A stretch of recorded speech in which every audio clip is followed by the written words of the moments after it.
Hello everyone and welcome back to another talk here today. As well, big news is coming out with injury crisis going on, and people are questioning who's to blame at the minute for the situation at Norwich City.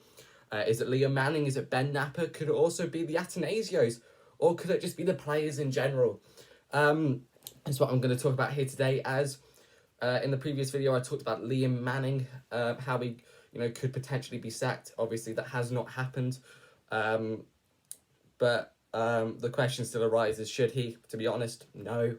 As is he really to blame for Norwich City's poor form at the minute? Well, his tactics with that shoehorn, like that passing play he's got, it is slowly working, as West Brom showed. But even though we did lose that game, I think signs are showing the system is working, and hopefully with this international break, you could argue have been interesting. I think we have used the same sort of players every single game. There isn't much variation other than at left back, where 1 minute we're playing Jeffrey Schlupp, then we're playing Lucy Mahavo, and then we're playing what's his name, Ben Crescene. But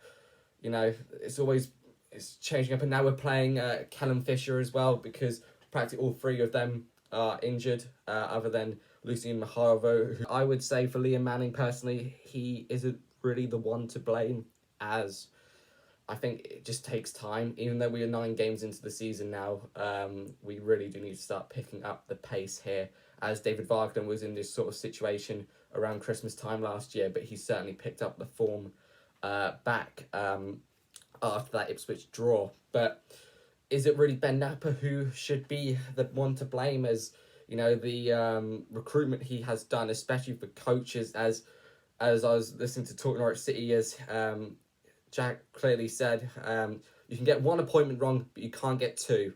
As Johannes Hoff-Torp was a really poor appointment, especially for a 29% win rate, which was just awful, completely awful.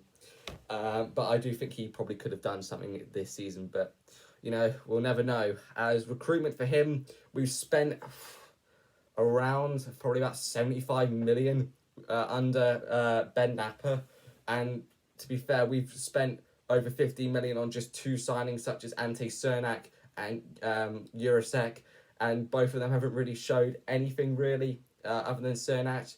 But Jurasek, I think last season only played about 45 minutes worth of football. Just hasn't been the greatest really. But you could put it down to Ben Napper, as to be honest, if he does sack Liam Manning, he's practically sacking himself anyway. And the Atanasios could be a potential, as with the new stadium plans really sparking anger, especially people in the River End, with us potentially moving the away fans over to them.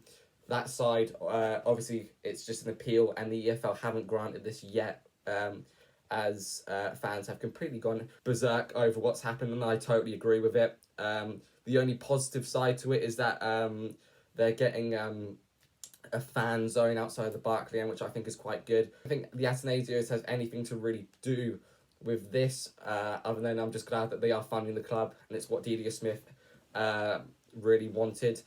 But could it just be down to the players? I mean, for a start, probably yes, arguably. I mean, it does take time to get used to a tactical style, as it was under Johannes Hoff-Torp, but that slowly diminished as the season did go on. I'd accept if it's just adjustment into this new system. I mean, Bristol City fans did say this would be a system that takes a long time to get with, and once it does click, it works well, as was shown under MK Dons, Oxford United and Bristol City.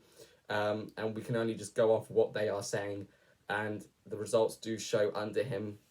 And I mean, injuries that are happening. I mean, I've got a list down here, such as Kavis Gordon, who's out. He's only got a couple of weeks left, but on his injury thing. And Ben Crescene out. He hasn't really done much since he joined under Johannes Hoff-Torp. He's shown his signs here and there. Jeffrey Schlupp also out.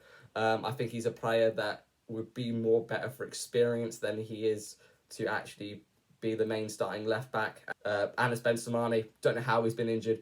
He played in the cup game against Southampton, and that's it. Pape Amadou Diallo out until the end of the year. And Jose Cordoba recently called out injured the pink and did announce that he was injured during international duty for Panama, and it's really annoying as he's practically our starting centre back at the minute, due to Jakov Medic not really showing his true potential, which does leave the question either put Jakov Medic back in the starting 11 or playing Shane Duffy, which Liam Manning does not seem he wants in his starting 11 at all. As Duffy does look like he will be on his way out with around, I think, 8 months left on his contract now. So yeah, it's not really looking good at the minute for the injuries. But what do you guys think? Who is to blame for Norwich City? Is it really anyone at all, or is it just down to poor performances and just getting used to a system? That's how I see it. But let me know your thoughts in the comments below, and thank you for the support on the channel so far. But yeah, come on, you yellows, let's go. Come on, the boys.